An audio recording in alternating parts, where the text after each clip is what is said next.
Merhaba, hoş geldiniz. Bu videoda bana çok sorulan sorulardan birine cevap vereceğim. Redmi Note 10 Pro mu yoksa Redmi Note 11 Pro mu? Bu cihazların yanına Redmi Note 11 Pro 5G'yi de ekleyeceğim. Hemen videonun başından söyleyeyim. Bu üç cihaz arasından bana göre Redmi Note 10 Pro'yu almak daha mantıklı. Kısaca neden daha mantıklı olduğunu söylemek gerekirse, birinci olarak RAM ve depolama konfigürasyonları fiyatlarıyla birlikte ele alındığında Redmi Note 10 Pro gerçekten ama gerçekten çok avantajlı bir durumda. Redmi Note 10 Pro bana göre şu an fiyatlandırma olarak öyle bir durumda ki şu anki fiyatıyla kendi fiyat bandında bulunan cihazlara hiçbir rekabet şansı tanımıyor. Benim Redmi Note 10 Pro'yu bu cihazlardan daha iyi bulmamın ikinci sebebi de şu. Ben Snapdragon 730G'nin, Note 11 Pro 5G'nin 695'inden ve Note 11 Pro'nun Helio G96'sından daha iyi bir işlemci olduğunu düşünüyorum. Bunu da rahatlıkla söyleyebilirim. Zaten detaylara indiğimizde siz de bunun böyle olduğuna bence ikna olacaksınız. Bütün bunları söyledikten sonra hemen videoya başlayalım. Ancak öncelikle beni desteklemek için kanalıma abone olabilir, bu videoyu beğenebilir ve paylaşabilirsiniz. Herkese teşekkür ederim. Hemen ekrandan başlayalım. Bu üç cihazda da 6.67 inçlik AMOLED 100 Hz bir panel bulunuyor. Çözünürlükler de aynı. 1080x2400. Bu üç cihazda Corning Gorilla Glass 5 ile korunuyor. Genel olarak ekran özellikleri benzer. Hemen hemen aynı desek yanlış olmaz. Şunu rahatlıkla söyleyebilirim. Bu üç cihazdan hangisini alırsanız alın, ekran konusunda ben bir sorun yaşayacağınızı, bir tatminsizlik, bir memnuniyetsizlik yaşayacağınızı düşünmüyorum. Bunu Redmi Note 10 Pro'nun ekranını gerçekten beğenen biri olarak söylüyorum. Ekran üzerinde çok fazla durmaya gerek yok. Bu fiyat bandının, yani 8000-9000 aralığının başarılı ekranlarına sahip bu cihazlar. Bunları dedikten sonra pil tarafına geçelim. Genel olarak zaten videoyu çok uzun tutmamaya çalışacağım. Neden Redmi Note 10 Pro'nun daha alınabilir bir cihaz olduğunu bir nevi videonun başına söylemiş oldum. Şimdi pil tarafına geldiğimizde 5020 mAh pil var Redmi Note 10 Pro'da. Diğerlerinde 5000 mAh pil var. Yalnız şöyle bir detay var. Redmi Note 10 Pro'da 33 Watt hızlı şarj var. Diğer tarafta iki cihazda da 67 Watt hızlı şarj var. Şuradan notuma bakıyorum. Xiaomi'nin verdiği veriye göre Note 10 Pro 74 dakikada, Note 11 Pro 5G ve Note 11 Pro'nun normal modeli 42 dakikada tam şarj oluyor. Elbette hızlı şarjın daha yüksek olması hepimiz için iyidir. Bu konuda bir tartışma olacağını düşünmüyorum. Tabii ki bazı insanlar hızlı şarjın pile daha fazla zarar verdiğini iddia ediyor olabilir. Evet, tabii ki siz cihaza daha fazla güç uyguluyorsunuz. Pile biraz daha fazla zararı olur mu? Olur. Ama en nihayetinde firma bunu test etmiş ve piyasaya sürmüş. Ben öyle muazzam bir fark olacağını düşünmüyorum. Tabii ki elimizde bunun uzun vadeli örnekleri yok. 67 wattlarda, 120 wattlarda görece yeni şarj teknolojileri, bunu akılda tutmak lazım. Ancak pil konusunda Redmi Note 11 Pro tarafının galip geldiğini söyleyebilirim. Ama son sözü söylemek gerekirse benim için 67 watt yerine 33 watt olmasının çok fazla bir önemi yok. Bunu da söylemek istiyorum. Şimdi kamera tarafına geldiğimizde 3 cihazda da 108 megapiksellik Samsung'un HM2 sensörü var. Bu sensör birçok cihazda kullanıldı. Redmi Note 10 Pro çıktığı vakit, çıktığı fiyat bandında kamera olarak çok iddialı bir cihazdı. Bugün bulunduğu fiyat bandında da bana göre rakiplerine karşı iddialı bir cihaz. Şunu da söyleyeyim. Bana göre Redmi Note 10 Pro'nun kamerası rakipleri olan Note 11 Pro ve Note 11 Pro 5G'ye karşı da başarılı. Videonun başında söylemiştim. Ben 732G'nin 695 ve Helio G96'dan daha güçlü, daha doğrusu daha iyi olduğunu düşünüyorum. Bunun bir sebebi var. Çünkü 732G'nin görüntü işleme motoru daha iyi. Siz Note 10 Pro ile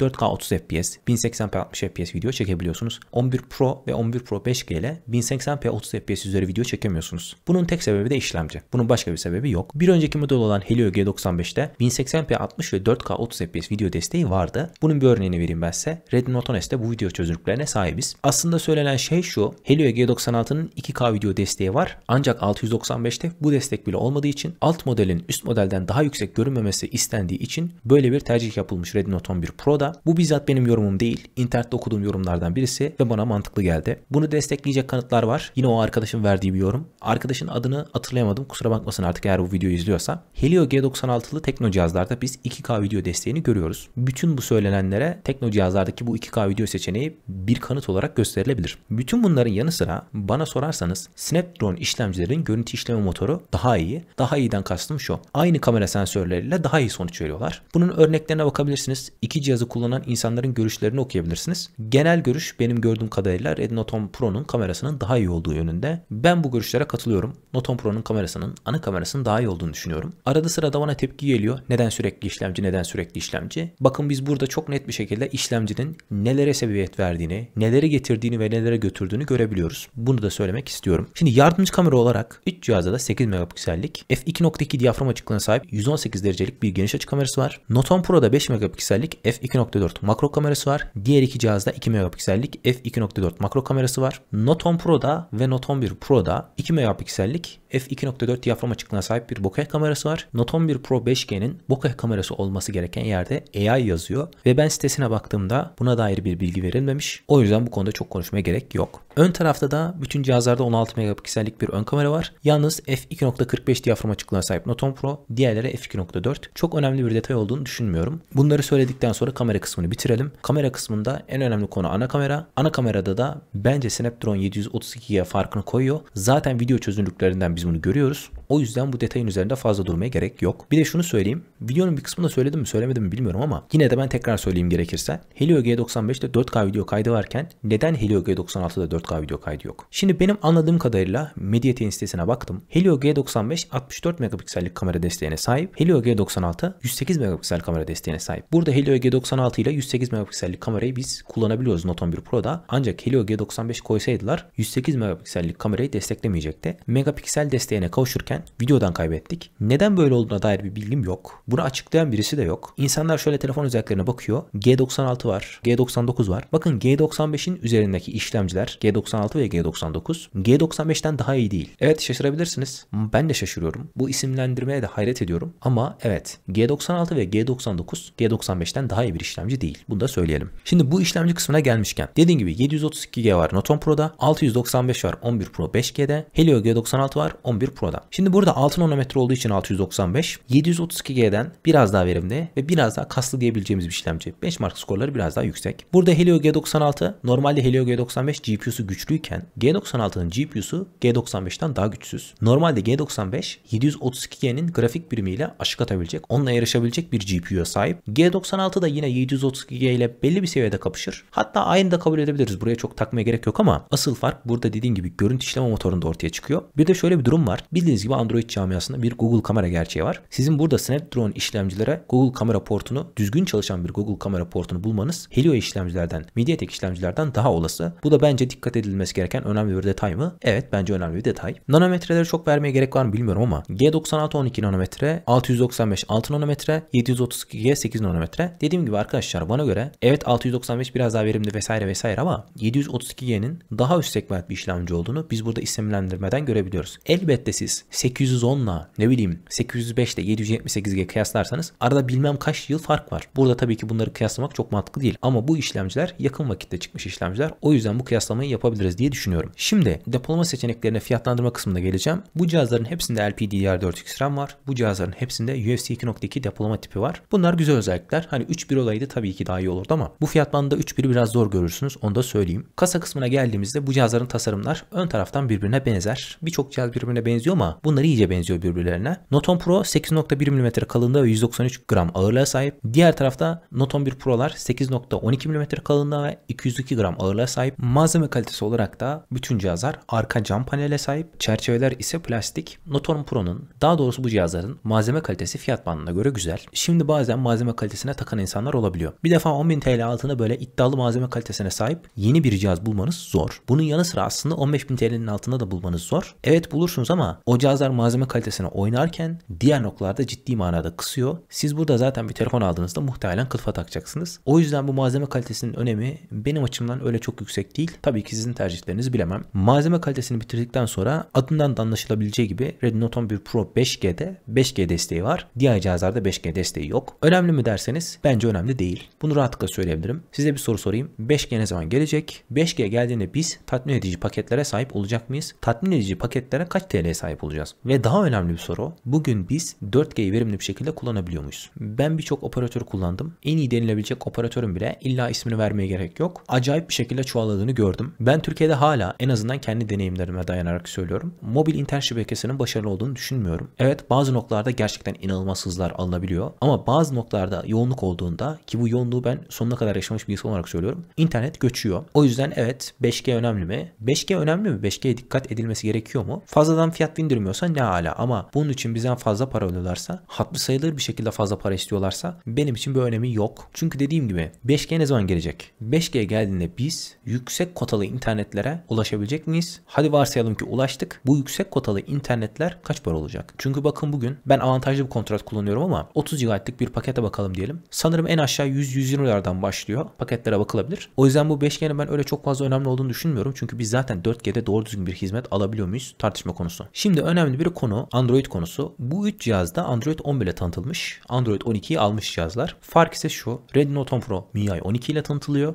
Redmi Note 11 Pro'lar MIUI 13 ile tanıtılıyor. Android 11 üzerinde hepsi. Redmi Note 10 Pro Android 13 ile bitirir. MIUI 14'ü alır ve Android 13 ile bitirir. Bir tane daha MIUI güncellemesini belki verebilirler. Ama onun dışında Redmi Note 10 Pro'da bir güncelleme beklemeyin. Yalnız işin kötüsü şu. Note 11 Pro'larda Android 11 ile tanıtılmış ve bu cihazlarda 2 tane Android güncellemesi aldıktan sonra muhtemelen güncelleme ömrünü bitirecekler. Güncelleme ömrünü bitirmekten kastım da Android güncellemesi. Yoksa bu cihazlar MIUI 13 ile tanıtıldığı için 3 tane MIUI güncellemesi alacak desek 14, 15, 16. Redmi Note 10 Pro'da MIUI 12 ile tanıtıldığı için 13, 14, 15. Ama Android güncellemesi olarak bu cihazlar Android 14'e alır mı? Benim için şüpheli. O yüzden ben bu ürünleri alırken güncelleme almayacakmış veya az güncelleme alacakmış şeklinde alırım. Bunun da altını çizmek istiyorum. Burada önemli olan detay bence MIUI 14. MIUI 14'te sistemi ciddi manada sadeleştirdiklerini iddia ediyorlar. Bunu ben Xiaomi 13 videomda söylemiştim. Bu güncellemenin gelmesi benim için önemli. Ama ondan sonraki güncellemelerden muazzam şeyler bekliyor musun derseniz ben beklemiyorum. Ama bir Xiaomi cihazın MIUI 14'e alacak olması benim için önemli. Bütün cihazlarda stereo hoparlör var. 3.5 mm jack girişi var. Hepsinde IP53 suya dayanıklık var. Çok önemli bir detay değil. Tanıtım tarihlerini de vermek gerekirse 2021 Mart'ta tanıtılmış Note 10 Pro. Diğerleri de 2022 Ocak'tan tanıtılmış. Görece birbirlerine yakın cihazlar. 9 ay diyebiliriz. Şimdi ben Redmi Note 10 Pro'yu neden daha başarılı ve daha alınabilir buluyorum? Zaten işlemci dolayısıyla Note 10 Pro'nun bu cihazlardan daha başarılı olduğunu düşünüyorum. Ancak işlemcinin yanı sıra fiyatlandırma da Note 10 Pro aleyhine çok inanılmaz derecede açık. Bakın ben size hemen fiyatları, güncel fiyatları okuyayım. Redmi Note 10 Pro'nun 828'ini almak istediğinizde 8000 TL alabiliyorsunuz. 8256'sını almak istediğinizde 8200 TL alabiliyorsunuz. Bir diğer tarafta Note 10 Pro'nun 4G versiyonunu almak istediğinizde, yani Helio G96 olanında, bu cihazın 8 GB RAM, 128 GB depolama olanı 8400 TL'ye satılıyor. 6 GB RAM, 128 GB depolama olanı 8200 TL'ye satılıyor. Bakın 8256 alıyorsunuz. 732G ile daha iyi bir işlemci alıyorsunuz. 8200 TL alıyorsunuz. Firma aynı fiyata size 628 veriyor. Note 11 Pro 5G'ye geldiğimizde işler bence daha vahim. Siz 6 GB RAM, 128 GB depolamaya sahip Note 11 Pro 5G'yi almak istediğinizde 9200 TL para vermeniz gerekiyor. Hadi diyelim ki biz ona 9178 TL. Küsuratları çok söylemeye gerek yok ama belki takılan olur diye söylüyorum. Bunun 8 GB'ı 14.000 lira diyorlar ama o fiyatın hani bir gerçekliği, daha doğrusu dikkate alınır, kale alınır bir noktası yok. Orayı çok konuşmaya gerek yok. Bakın fiyatlandırmalar bu şekilde. Siz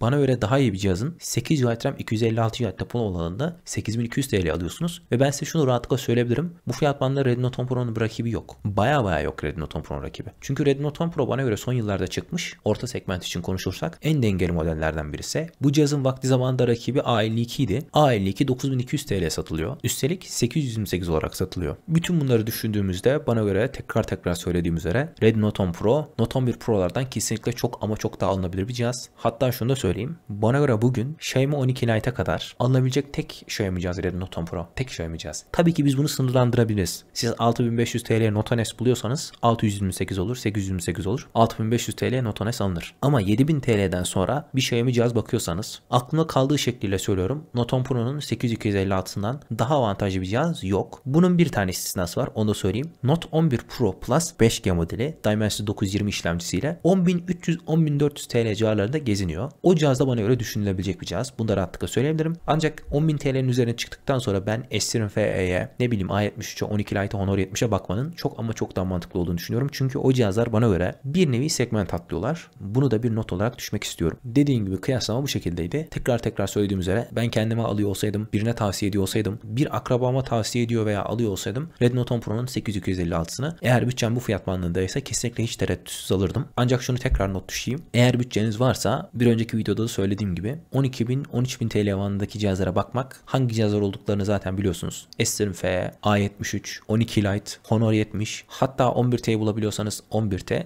Bu cihazlara bakmak 8.000-9.000 TL'ye cihaz almaktan çok ama çok daha mantıklı bana göre. Bunu da benim için önemli bir durum olduğu için tekrar söylemek istiyorum. Videonun sonuna geldik. Beni izlediğiniz için teşekkür ederim. Beni desteklemek için kanalıma abone olabilir, videoyu beğenebilir ve paylaşabilirsiniz. Bir sonraki videolarda, canlı yayınlarda ve shortslarda görüşmek üzere. Hoşça kalın.